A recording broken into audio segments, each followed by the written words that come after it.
Good afternoon. Thank you for your time and agreeing to talk to us about the initiative that you've undertaken in terms of crypto and CBDCs. Does it have any connection with financial inclusion?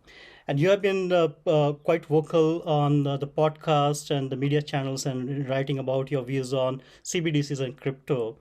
I would like to start with a leading question in terms of what makes you feel optimistic and what makes you feel nervous about both crypto and CBDCs.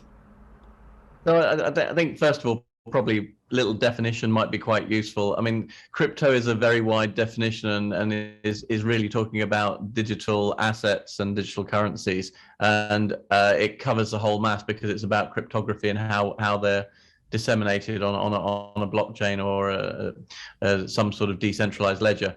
However, CBDC, whilst could be or could not be on a blockchain, it could be centralized or decentralized. It doesn't really matter. The point is that the real difference is they are sovereign funds. They are funds issued by a central bank in the same way as they issue currency today. And in order for a CBDC to exist, you have to have legislation in place to say that the central bank of the country can issue money in its country in that digital format. At the moment, the original way is that you can issue it by notes and coins. Obviously, that's what they're allowed to do. So it's fundamentally it's just another way of issuing notes and coins as CBDC, but it's issuing them digitally, as I say, either on a centralized or decentralized platform. And then and it's important to most people assume crypto is things like Bitcoin and Ether and Ripple, which are all effectively what we like to call utility tokens or exchange tokens that they're pretty much known as. And they're much more in the form of a digital asset, which is not necessarily there for use as payments because of the volatility. They're far more volatile than most currencies. So they tend to be used much more as investment type assets, and you've seen the likes of Goldman Sachs and Blackstone and other major sort of funds now holding their own crypto stock, as it were, of these utility stroke exchange type tokens, because they're like hedges against other things like gold or stocks or other kinds of assets. So that they're seen as an asset class in themselves pretty much now, but they're not the same as a CBDC, which is far more being created to enable currencies to be issued by central banks in a digital format because of the potential use cases you can get out of that, and that's what I'll go on to talk about. So am I optimistic or nervous about cryptocurrencies? I'm optimistic about the growth of stable coins that are properly backed by central bank funds in the form of either synthetic or actual CBDCs. In relation to other utility tokens and the like, I think they are out there for people that want to hold these type of digital assets. We've got things like NFTs. We've got the whole growth of DeFi in this space. All those sort of things are much more in the realm of people using them for investments rather than payments, whereas I do see CBDCs out there really to help the both international and national payments. Right. And it also depends on the market forces, isn't it? Yes, it is starting with investment as an asset class, but some of the countries like El Salvador are declaring it as a legal tender, which means you can sort of use it for payments. Do you see this sort of an alternative payment mechanism coming into the mainstream sometime in future? And like during pandemic, we saw a massive shift of online bank towards online banking. Is there a pivot or is there a point where it will tip off more in terms of exploring this as an alternative mechanism of payments? I think the interesting thing here is if you look at the El Salvador position, for example, that is very the desire to use something like Bitcoin, which is a highly volatile currency, if you want to call it something, as your to be allowed to be used as a national currency, is very much for countries, I would say, in crisis. And you will see this is what's going on in Ukraine at the moment. You will see that they have accepted over 100 million now in donations in cryptocurrencies, and they've opened very much up to accepting Bitcoin and other currencies in their market. And you can see that as very much a countries in crisis solution. If we were in a situation where there were more CBDCs in issuance, you would see those and stablecoins being much more likely to be used as the country in crisis solution rather than a highly volatile digital asset like a Bitcoin or an Ethereum.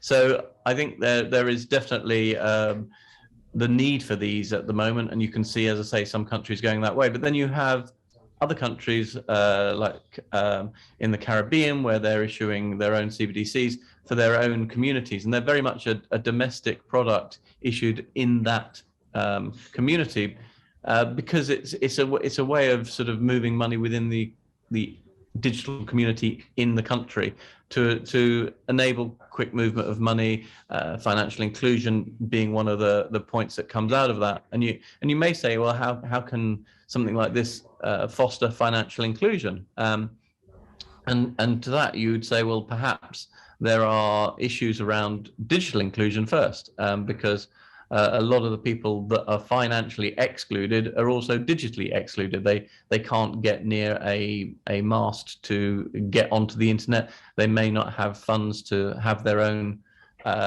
means of getting onto the internet. Even they in some places in Africa, you tend to find the sort of alpha male in the family will hold the only mobile phone in the family, and everything has to be done through them. So if you want to help out women and children in these communities, and you're distributing it through electronic means onto a phone, then it's the alpha male in the family that will have access to those funds, not necessarily the people trying to get them to. So there are many factors that come in. The benefits of financial inclusion and sort of the helicopter money scenario where you're sending out benefits to people in need can work very quickly where you have a very digitally savvy community and they have mobile phones for themselves. But in the wider community, that can be more troublesome. One way in which we've seen some movement in this area is if you look at what's happened in China with the use of Alipay and WeChat, which very much use a QR code method for their wallets. And if you think you could laminate QR codes and hand them out to people in the same way as in some of these crises, you were handing out prepaid cards. I seem to remember that was done in America when they had the New Orleans issues. If you hand those out, that they can then register at any shop that has got access to the internet and will accept it. You can see that they could be registered with biometric proof of who they are at the point of sale, because the QR code could then show a picture of the individual, so you know it is the person it is. They could do a fingerprint or some other form of authentication. But then that QR code on a laminated piece of plastic or something would be able to be used as their access to the account, and you could deliver funds directly to those cards, and they couldn't be compromised because of the biometrics that was built into them, so to make sure the person that had that card could use it. And then with programmable funds that you're putting on it, you could make sure it's not being used for gambling or alcohol. You could make sure it's only being used to buy nappies, baby food for children, things like that. You can restrict much more accurately how it can be used where it's used through an online network, and especially as we're moving through 4G, 5G, and with the upcoming 6G, you can see Internet of Things, the ability to sort of manage goods and the delivery of those goods and the purchase of those goods through programmability on the actual funds that are loaded onto those wallets. You can also, if you were using it, say, for something like a daily allowance, and if the allowance wasn't met, you then top it up the next day, you can see that digital money could be used for that, because it could automatically expire at a certain date if it's not used, and then a fresh amount brought in. So there's lots of exciting things and ways in which digital inclusion can be, sort of financial inclusion can be built into this type of future scenario of CBDCs. So certainly, I think this is quite promising. So you're saying that that the change is driven through crisis. And then you also talked about the alpha male situation in some of the developing economies. But let's look at the wave two, horizon two. Let's say, this is 3 years down the line where CBDCs will be enforced in certain countries, perhaps, and then crypto will have much more better understanding and better adoption. We also are seeing the consumer shifts, in terms of use of mobile for transactions and other purposes. Millennials coming into the mainstream. So the approach towards dealing with money will have much more awareness. So in that scenario, how these two currencies, central bank digital currencies and the crypto as an alternative payment option, how will they coexist? And the second question is, how does the role of bank change in that context? So this is a very interesting point, and it's certainly one of the issues about CBDCs that comes up. Will it disintermediate the banks? Because a CBDC is one-on-one backed with funds at the central bank, whereas, as you know, commercial bank money can be anything up to 8 to 10 times X the amount of actual funds held in the central bank. The correlation is very different. And so I'm going to answer that question first, then I'm going to go into some other. So in relation to that specific question, the thought is that there would be a sort of two-tier system whereby, whilst the central bank issues the CBDC, it would be distributed through wallets issued by commercial banks. The reason for this is that no central bank in their right mind actually wants to go and do KYC, source of funds on their customers, transaction monitoring. That is not what a central bank's built to distribute liquidity into a marketplace, quantitative easing, etc. They're not there to micromanage the individuals that hold it. So what we're envisaging is that there will be a two-tier system where the central banks issue it, but it's distributed through fintechs and through banks who basically have wallets that they create, which would be effectively certified wallets. So if you had a certified wallet, that would mean the bank had got all the full checks on you and you knew you could accept a CBDC onto that wallet because it was a certified wallet. And you could then transfer funds peer-to-peer from one certified wallet to another. And this also backs into the whole question of digital identity, data protection, and all these other issues of anonymity. And you could easily see that transactions up to a certain amount, maybe £500, would be anonymous between certified wallets. Both parties would know they had certified wallets because you can only transfer the currencies between them.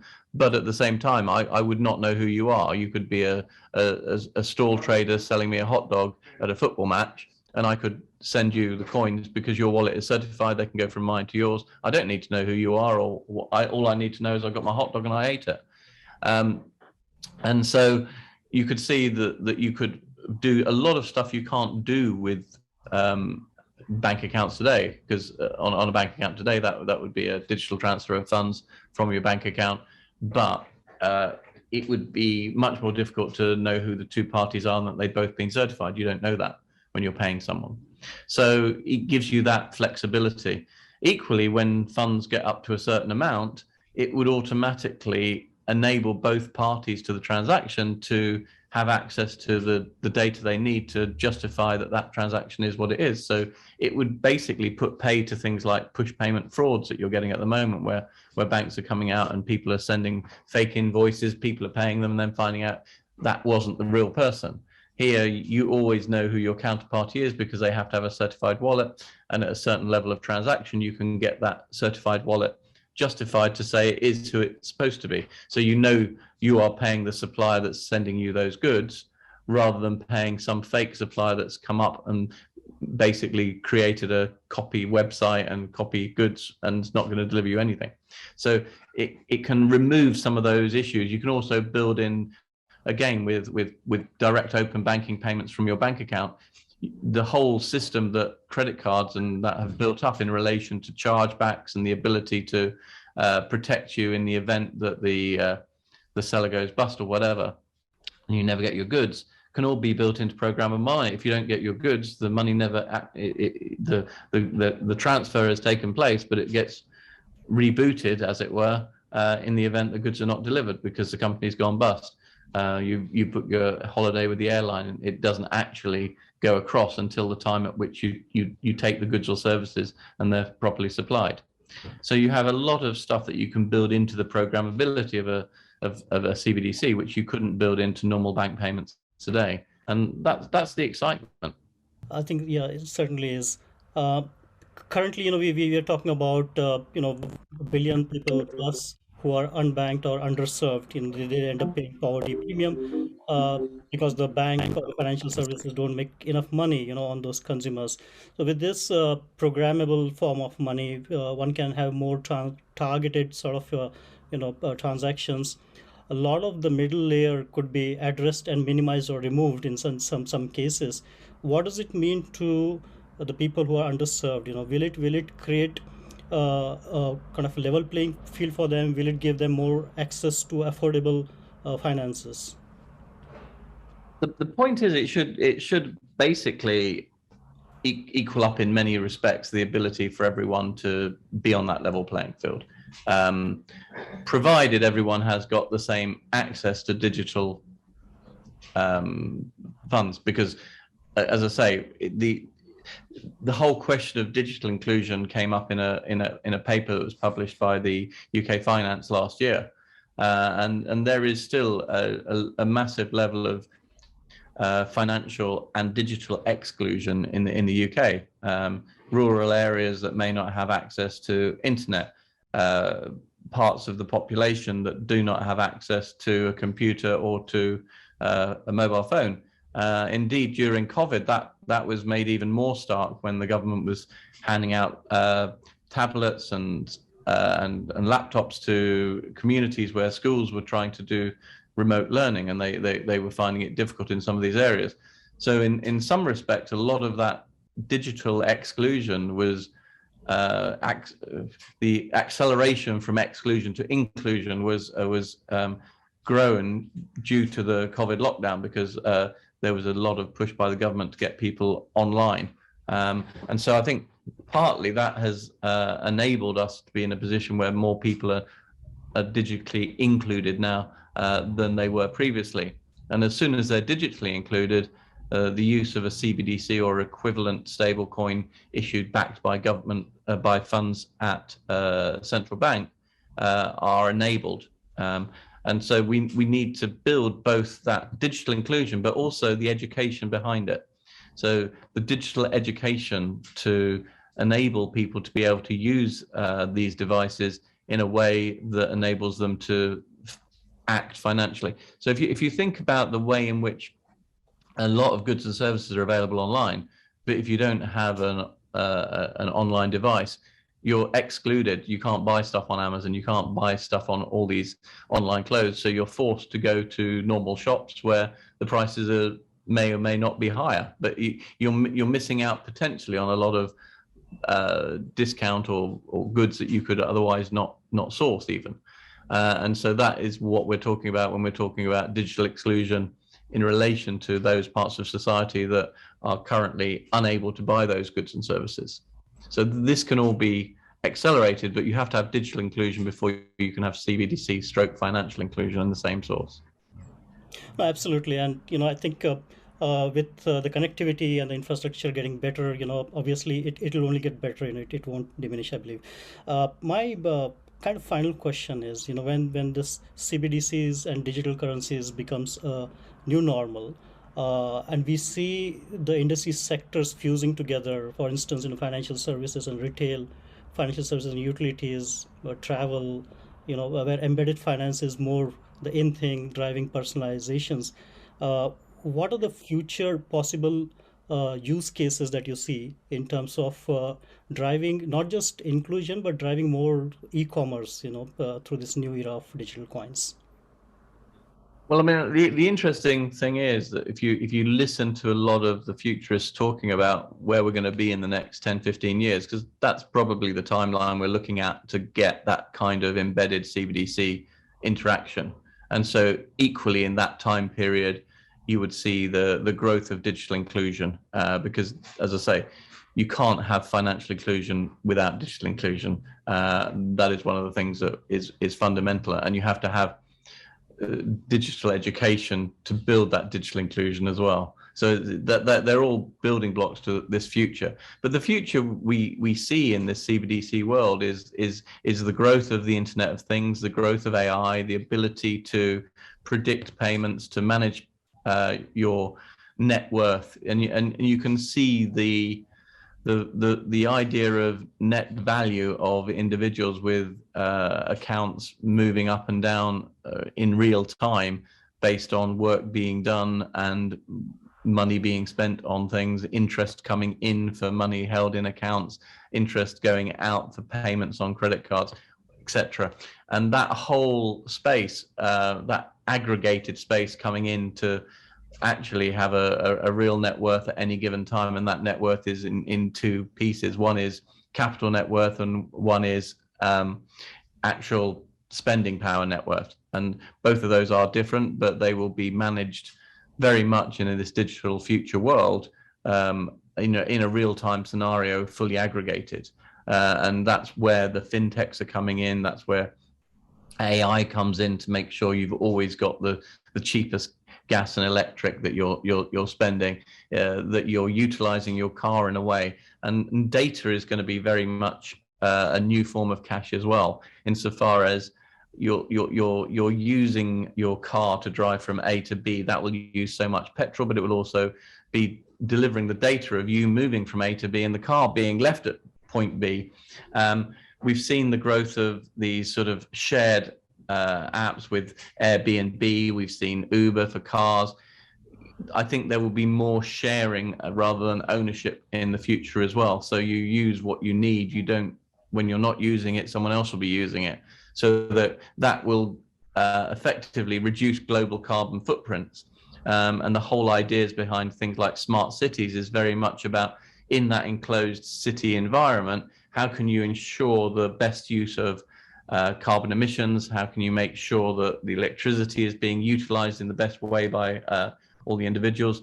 All these benefits will lower carbon emissions, which at the end of the day will reduce the greenhouse effect that's going on in the atmosphere, and hopefully reduce global warming and make sure we survive the next 100 years or so.